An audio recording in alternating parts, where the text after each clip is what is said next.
Hey everyone, it's Ashley with Big World Young Feet, and I am here today to talk about my top 10 favorite books for Halloween. I got my potion, and I've got my books, so let's get started. It wouldn't be Halloween without this classic, The Legend of Sleepy Hollow by Washington Irving. Everybody knows this story. There's a Disney cartoon about it. You've seen it. But if you haven't read the actual short story, you should. It's really evocative of early American life in a small community and the way that fears and folklore can really take you away and the way it spreads so quickly. Take you about an afternoon to read, so it's not a long commitment. So just curl up with a cup of tea and I promise you'll enjoy it. Another classic that I recommend is The House of the Seven Gables by Nathaniel Hawthorne. Now, I love Hawthorne, and this is probably his best work. It's my favorite, and it will definitely get you in that spooky Halloween mood. It is about the house itself. It's about the generations that have lived in the house. It's about the weight of family legacy and cultural legacy, and it's directly informed by the Salem witch trials. Hawthorne's great-great-grandfather was a judge and played a big part in it. It weighed really heavily on Hawthorne's conscience and kind of his opinion of his family. So The House of the Seven Gables kind of picks up where Hawthorne is grappling with his own family's legacy involved in the Salem witch trials, and the novel opens with a short witch trial of its own, and a man is hanged for witchcraft. And there's a curse put on the land, and that curse follows the family through generations and generations and generations to the present day in the novel, and how the family is dealing with that curse and that legacy. There's a mysterious character, there's themes of redemption, there's ghosts and spooky stories, and this is a perfect read for Halloween week. I got to visit the actual House of the Seven Gables in Salem earlier this year, and it was just as spooky and ethereal feeling as Hawthorne made it out to feel in his book. So definitely give this a read if you haven't read it already.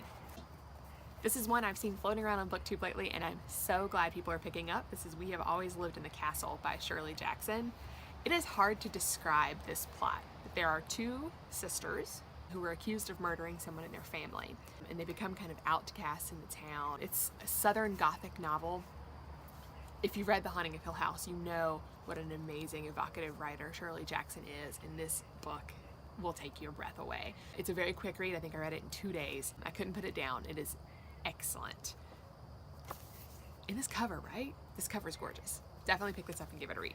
This is another classic, but new to me until last year. This is The Halloween Tree by Bradbury. It got re-released last year with these gorgeous illustrations by Chris Grimley. Hat tip to J.W. Ocker for recommending this to his readers.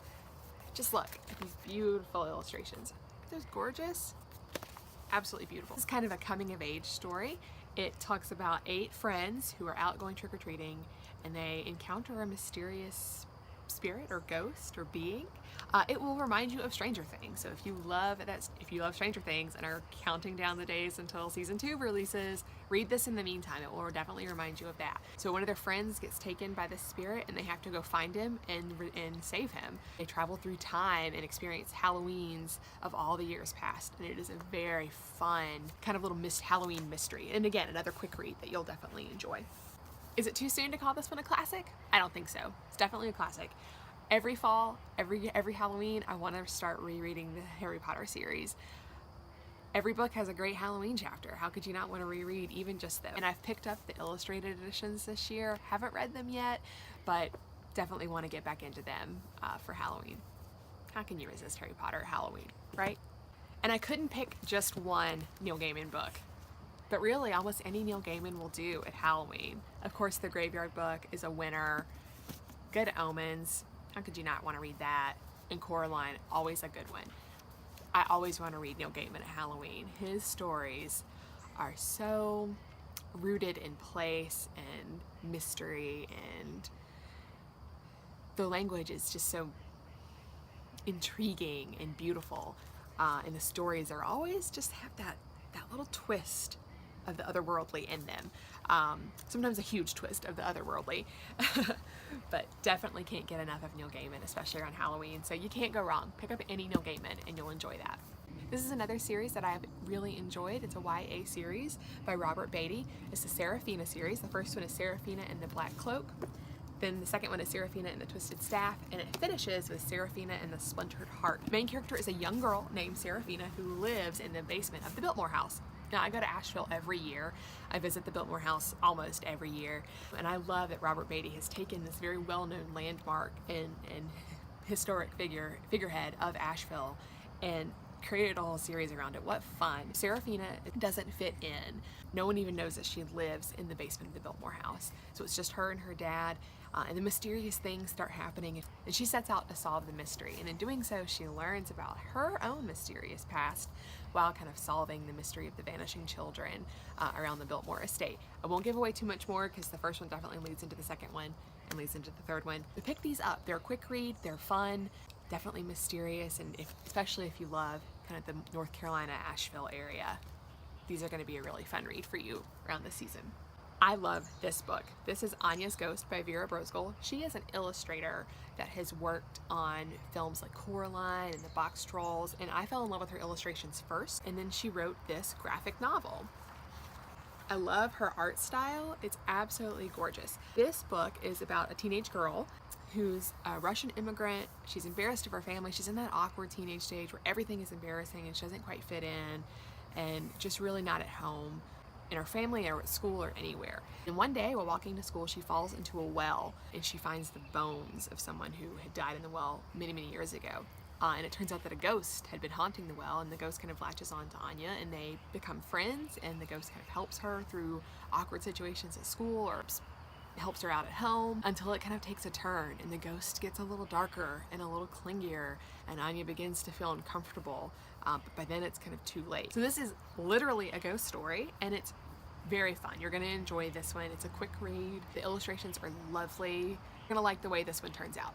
It has a great ending. Another great Halloween read is Stiff, The Curious Lives of Human Cadavers by Mary Roach. I love Mary Roach's writing. Her wit is amazing. She's so funny, yet so scientific and well researched, and the way she just explains really hard scientific topics in clear, concise ways, in funny ways, is amazing to me. So Stiff is about dead bodies. It's about what happens when your body dies. She's got chapters in here about grave robbing, early surgery and how it was practiced, forensic anthropology, what happens to your body when you donate it to science, what happens to your body when it's cremated versus buried. She talks about all the different kinds of funerals that people have had throughout the eons. She talks about cannibalism and how people tried to find the soul in the human body. This book covers everything you ever wanted to know about death and dying in the body. If you've read Smoke Gets in Your Eyes, this is similar and I think better in a lot of ways, but you can't go wrong with either book, but I especially love Mary Roach's Stiff. It would not be Halloween without a ghost story, and I love local folklore. So my next book is Georgia Ghost by Nancy Roberts, but I love any collection of local folklore and local ghost stories. Anytime I travel, I try to pick up a copy wherever I am. I want to learn about their ghost stories and their tales that have been passed down from generation to generation. Ghost stories tell you so much about a place. It really gives the flavor of a city, really tells you what's really going on. Knowing a city's ghost stories is the best way to learn about a city. Along that same line, the next book I'm going to recommend is Ghostland, An American History in Haunted Places by Colin Dickey. This book is amazing if you love kind of literary analysis or history. This is a combination of both. What Colin Dickey does in this book is he takes famous ghost stories across the United States, and he talks about not only the ghost story itself, but how it started, how it changed over the years, and what that means as a culture.